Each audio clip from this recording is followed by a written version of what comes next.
Doctor ortho Ayurvedic oil और capsule, अब दर्द भी घुटने टेकेगा। 29 दिसंबर को जमशेदपुर आएंगे राष्ट्रपति द्रौपदी मुर्मू। प्रशासन इसको लेकर सतर्क और एयरपोर्ट परिसर रूट लाइन का निरीक्षण। रांची में नेशनल हेराल्ड मामले पर सियासत तेज, कांग्रेस का जोरदार शक्ति प्रदर्शन, बीजेपी प्रदेश कार्यालय का किया घेराव।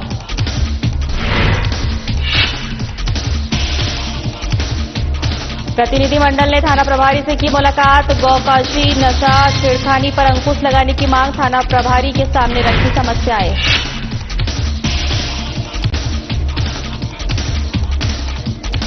निरीक्षण के लिए सदर अस्पताल पहुंचे उपायुक्त, 150 बेड के अस्पताल का किया निरीक्षण, पानी की निकासी आदि समस्याओं का भी लिया जायजा।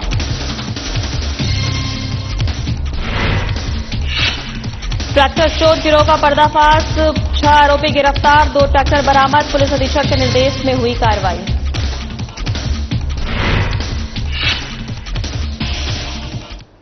नमस्कार, मैं हूं आपके साथ सोनम। बुलेटिन की शुरुआत करते हैं। राष्ट्रपति द्रौपदी मुर्मू के 29 दिसंबर को जमशेदपुर आगमन के मद्देनजर प्रशासन पूरी तरह से सतर्क है। इस महत्वपूर्ण कार्यक्रम को लेकर जिला प्रशासन ने व्यापक तैयारियां शुरू कर दी है। जिला दंडाधिकारी सह उपायुक्त ने एयरपोर्ट परिसर और प्रस्तावित रूट का स्थलीय निरीक्षण किया है और संबंधित पदाधिकारियों को आवश्यक दिशा निर्देश दिए हैं।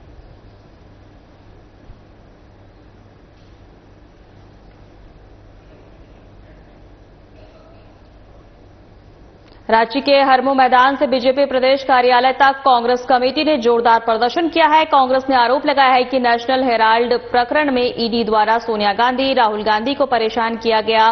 कांग्रेस कार्यकर्ताओं ने बीजेपी कार्यालय पहुंचकर जबरदस्त नारेबाजी की।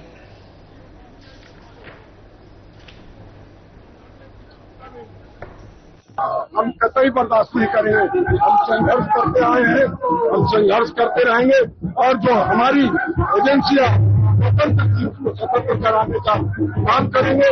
कहीं न कहीं ये लोग चुनाव बनाने का प्रयास कर रहे हैं। अब प्रकाश करेंगे चुनाव जो रिपोर्ट में जो बातें कही है उससे यह स्पष्ट हो गया है कि ये लोग गलत इस्तेमाल करते हैं बगैर जरूरत के उनके घरों पर भेजते हैं। देखिए, भारतीय जनता पार्टी के कार्यालय में एक नेता एक कार्यकर्ता नहीं दिखाई दे रहा है। कैमरा उधर पार्टी को दिखाइए, सब लोग डर के मारे भाग जाते हैं। जब जरूरत पड़ेगी तो ये ईडी और सीबीआई को हमारे घरों पर भेजेंगे। करने की क्षमता नहीं है।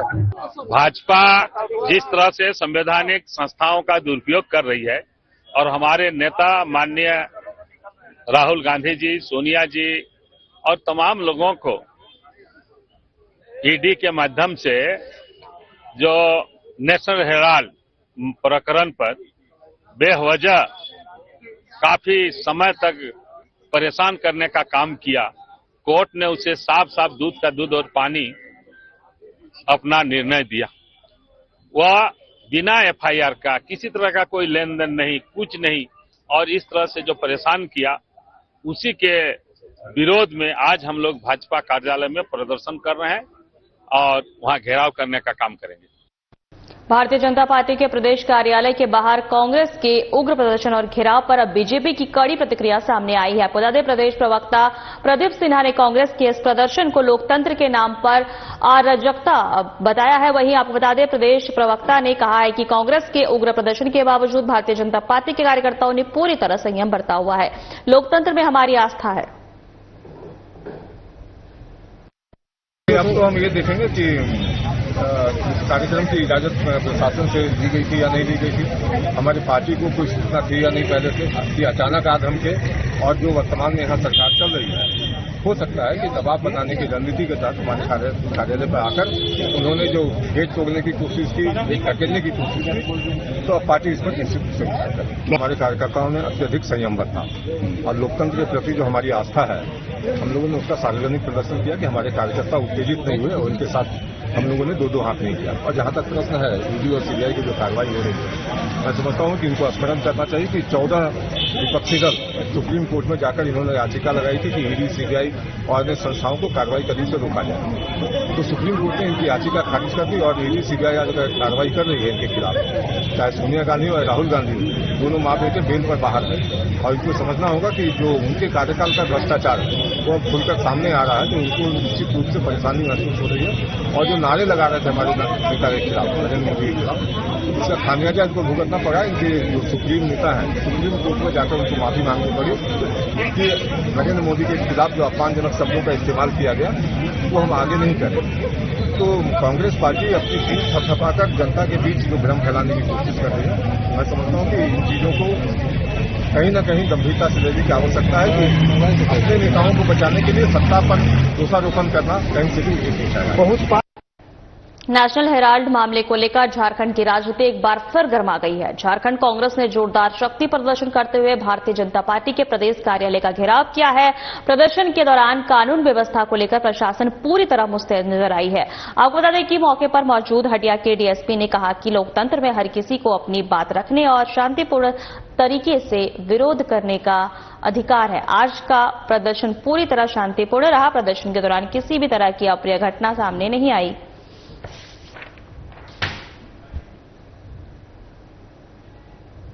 लोग अपनी बात रखने का अधिकार सबको है, शांतिपूर्ण कुछ भी ऐसा फैलाने का अधिकार है। अगर उग्र ना होता है, किसी को हानि न पहुंचाया हो तो करेगा लोग। यानी कुछ भी ऐसा नहीं हुआ जिसमें एफआईआर दर्ज करने की नौबत है। अभी तक तो ऐसा कुछ भी नहीं हुआ है। देखिए, लोकतंत्र है, इसमें सबको अपनी बात कहने का अधिकार है। तरीका बेहतर हो तो और अच्छा होगा। मुझे लगता है कि लोगों ने थोड़ा सा प्रदर्शन किया पर शांतिपूर्ण रहा। इसमें कहीं कोई पहुंच गए थे, गेट तोड़ने का प्रयास कर रहे हैं आप लोग।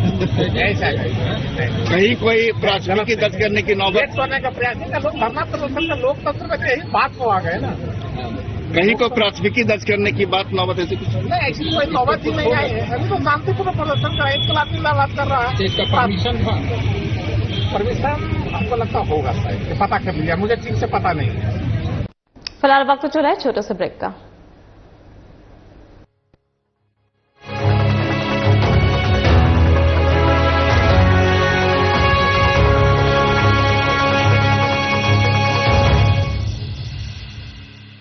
सरकार ने किया वादा निभाया। झारखंड के इतिहास में पहली बार हजारों युवाओं को एक साथ मिली सरकारी नौकरी का जश्न मनाया। यहाँ के नौजवानों को इसी साल लगभग 16,000 लोगों की नौकरी। जिस तरीके से यहाँ पर बच्चों ने अपने उद्गार व्यक्त किए, इससे साफ झलकता है कि वर्तमान सरकार कितनी शिद्दत से और कितनी पारदर्शिता के साथ यहाँ के नौजवानों के भविष्य गढ़ने में लगा। इतने अच्छे से पारदर्शिता के माध्यम से सरकार ने जो एग्जाम कराई और इस एग्जाम के माध्यम से हजारों सपने साकार हो रहे हैं। मुझे आज नियुक्ति पत्र प्रदान किया गया है। मैं आज के दिन बहुत खुश हूँ। आज मुझे बहुत ही गर्व महसूस हो रहा है। इनके नियुक्ति पत्र देवे के लिए हमारे मुख्यमंत्री श्री हेमंत सोरेन जी के बहुत बहुत धन्यवाद देवीला। जोहार। किया हर सपने को साकार, देकर युवाओं को नियुक्तियों की बहार।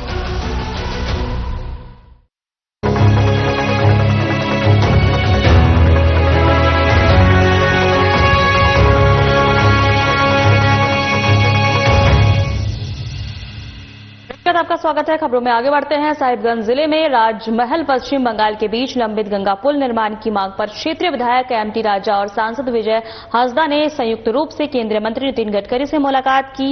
इस परियोजना को आगे बढ़ाने का आग्रह किया है। आगे आपको बता दें कि यह मांग राजमहल विधानसभा क्षेत्र का सबसे बड़ा चुनावी मुद्दा भी रहा है। राजमहल की जनताओं के द्वारा लंबे समय से मांग भी की जा रही है कि राजमहल और मानिक चक के बीच जो है गंगा पुल का कार्य जल्द से जल्द शुरू हो जाए, जिससे राज्य सरकार ने पहले ही मंजूरी दे दी है। केंद्रीय मंत्री नितिन गडकरी से मुलाकात की। सकारात्मक विचार का आश्वासन मिलने के बाद राजमहल के जुमामो विधायक एमटी राजा ने अपने क्षेत्र में जनताओं के बीच अपने ट्विटर हैंडल के माध्यम से जानकारी साझा की है। वहीं आपको बता दें, विधायक ने एक्स पर लिखा है कि आज दिल्ली में राजमहल के लोकप्रिय सांसद विजय हांसदा जी के साथ मिलकर राजमहल और मानी चक के बीच प्रस्तावित जो है गंगा नदी पर पुल निर्माण की मांग को लेकर एक मांग पत्र सौंपा है। इसके बाद राजमहल विधानसभा क्षेत्र में जनताओं की उम्मीद बढ़ गई है।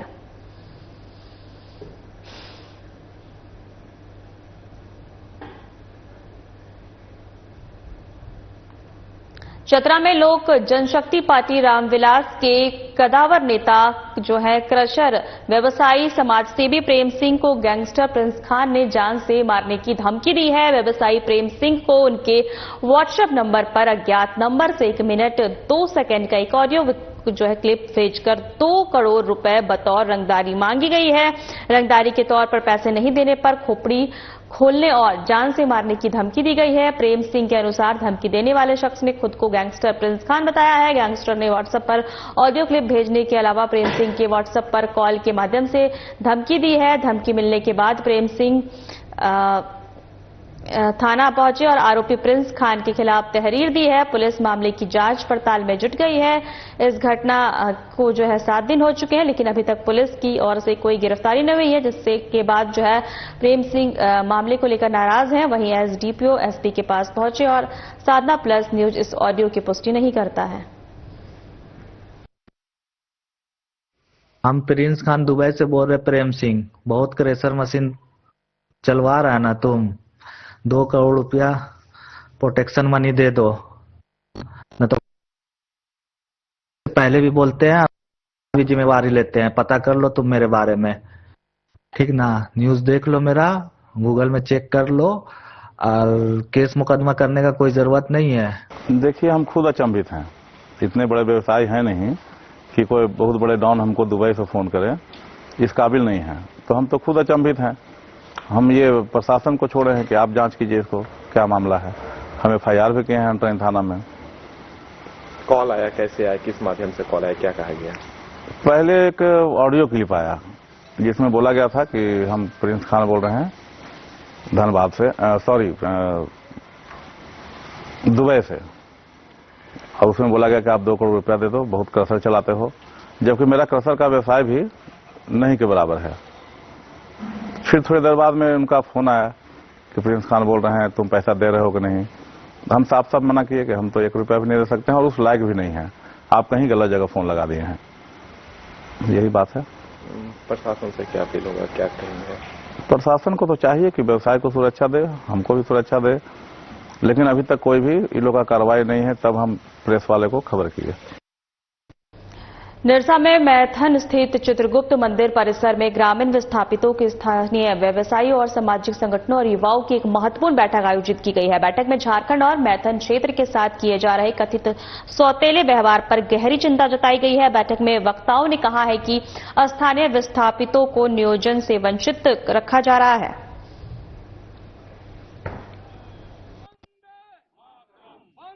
इस लड़ाई को पूरा जोर शोर से हम लोग आगे ले जाएंगे।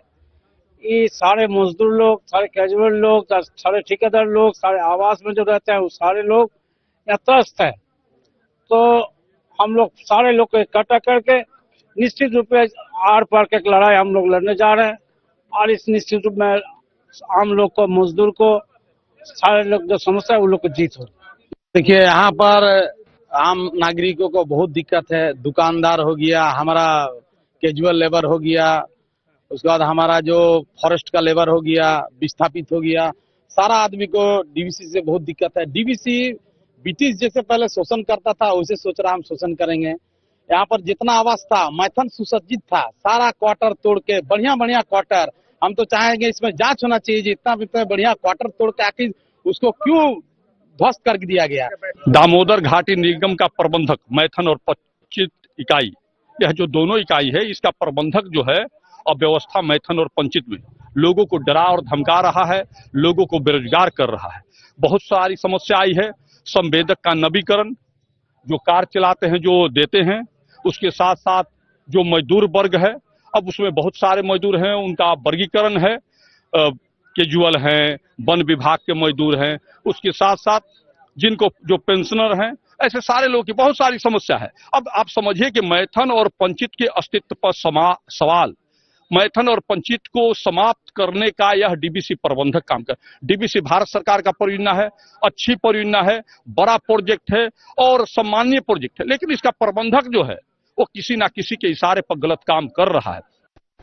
कोडरमा जिला उपायुक्त ऋतुराज ने सदर अस्पताल में निर्माणाधीन 150 बेड वाला नया अस्पताल बिल्डिंग का निरीक्षण किया। साथ ही पुराने अस्पताल बिल्डिंग का भी नवीनीकरण होना है। वहीं शौचालय, पानी की निकासी आदि समस्याओं का जायजा लिया और आवश्यक दिशा निर्देश भी दिए उन्होंने। के सामने जो ये 150 बेड का एक हॉस्पिटल बन रहा है, इसकी रिव्यू की गई है। ये लगभग इनका टाइमलाइन है कि अगले साल के जुलाई तक ये कंप्लीशन करके देंगे। तो इसको स्पीड अप करने के लिए बोला गया है, क्योंकि ये जब बिल्डिंग कंप्लीट होगी तो हमारे पास एक कुशन मिलेगा जो हमारे पेशेंट हैं उसके लिए एक एडिशनल बेड्स बढ़ेंगे यहाँ पे। उसके बाद इसी एजेंसी को और भी काम दिए गए हैं जिसमें सदर हॉस्पिटल का रेनोवेशन का भी पार्ट है। तो उस रेनोवेशन में क्या क्या चीज़ें करनी है वो एक बार रिव्यू किया गया है। इसमें मुख्यतः जो है जो हमारे टॉयलेट्स हैं उसकी स्थिति काफ़ी ख़राब है, तो उसके रेनोवेशन के लिए इमीडिएट शुरू कराने का काम बोला गया है। साथ साथ में इस पूरे बिल्डिंग का जो 150 बेड है और जो हमारा ये 3 बेड है 200 बेड, दोनों को मिला करके एक STP इनका बनना है। तो उसमें सीवेज ट्रीटमेंट प्लांट होगा जिसमें कि जितना हमारा ड्रेन है उसका पानी वहाँ पे ट्रीट होगा, तो वो भी बनाने के लिए कंस्ट्रक्शन शुरू करने के लिए बोल दिया गया है। चतरा के शहादत चौक के एक प्रतिनिधि मंडल ने सदर थाना पहुंचकर जो है जीप उपाध्यक्ष बिरजू तिवारी के नेतृत्व में थाना प्रभारी से मुलाकात की है। कुरैशी मोहल्ला में गौकसी, नशा, छेड़खानी की बढ़ती घटनाओं पर अंकुश लगाने की मांग की गई है। साथ ही क्षेत्र में पुलिस की गश्ती बढ़ाने की भी मांग की गई है। वहीं आपको बता दें, प्रतिनिधि मंडल के थाना प्रभारी ने बताया है कि क्षेत्र में लगातार असामाजिक गतिविधियां बढ़ रही है, जिससे आम लोगों में भय का माहौल बन गया है। स्कूल, ट्यूशन जाने वाले युवतियों के साथ छेड़खानी की जाती है। थाना प्रभारी ने प्रतिनिधिमंडल को आश्वस्त किया है कि मामले की गंभीरता से लिया जाए और सख्त कार्रवाई की जाए। क्षेत्र में गश्ती तेज की जाएगी।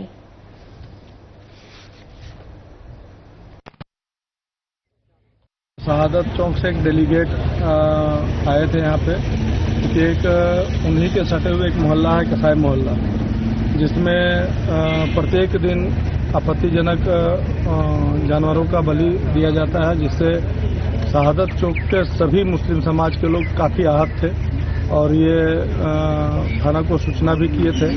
और इसी निमित्त आज इन्होंने आवेदन लिख के और मुझे भी उस डेलीगेट में शामिल किया है। तो हमने थाना प्रभारी से भी आग्रह किया है कि ऐसे जो भी आपराधिक तत्व के लोग हैं उन पर कार्रवाई करें, क्योंकि ये सामाजिक समरसता के साथ साथ हमारे हिंदू और मुस्लिम एकता का भी प्रतीक है। शहादत चौक के डेलीगेशन के रूप में आए हैं। आए दिन वहाँ पर दुर्घटना हो रहा है इस तरह के कि बच्चियां जब स्कूल के लिए जाती हैं या अन्य कार्य के लिए, हमारे हिंदू समाज की बच्चियां पूजा पाठ के लिए, तो उसके साथ कुरैशी समाज के जो उदंड बच्चे हैं वो उनको छेड़ते हैं। इसको बंद कराने के लिए हम लोग यहाँ पर आए। थाना प्रभारी से हम लोगों ने आग्रह किया है, इन्होंने आश्वासन दिया त्वरित इस पर पोडैयाहाट थाना क्षेत्र के अंतर्गत जो है वाहन चोरी की घटनाएं लगातार घट रही थी, जिसके रोकथाम के लिए अभियुक्तों की गिरफ्तारी हुई। पुलिस अधीक्षक के निर्देश पर SIT टीम का गठन किया गया और चोरों के सक्रिय गिरोह पर शिकंजा कसा गया। पिछले कई दिनों से गोड्डा जिले में 2-3 थानों में ट्रैक्टर चोरी की घटनाएं हो रही थी, जिसके चलते जो होता है अपराधियों पे हम लोग को लगाम लगाने में लग रहा था कि वो लोग कुछ घटना करके चले जा रहे तो नहीं कर पा रहे थे। तो हम लोग एक DSP हेडक्वार्टर की अध्यक्षता में एक टीम का गठन किए थे, जिसमें सर्किल इंस्पेक्टर पोडैयाहाट और थाना पारी विनय और 2-3 थाना पारी मिल करके इस पर वर्कआउट करके टेक्निकल डिटेल के आधार पर लोग छापामारी किए। छापामारी के आधार पर हम लोग आज 6 अभियुक्त को गिरफ्तार किए हैं, जो अलग अलग जगह में हैं। ये 6 अभियुक्त का ये एमओ रहता है कि ये लोग अब जहां देखते हैं एक पहले लोकेट करते हैं। जो ट्रैक्टर जानते ही हम लोग ट्रैक्टर तो बाहर ही खड़ा रहता है, उसको ये लोग थोड़ा सा अपने हिसाब से एडजस्ट करके उसको थोड़ा सा धकेल कर लाते हैं और फिर उसको एक तरीके से स्टार्ट करके ले जा करके उसको रिसीवर को कहीं काट करके बेच देते हैं और उस तरह से इसको मतलब इजी मनी कमाने का तरीका कह लीजिए करते हैं। वक्त तो चला है छोटे से ब्रेक का।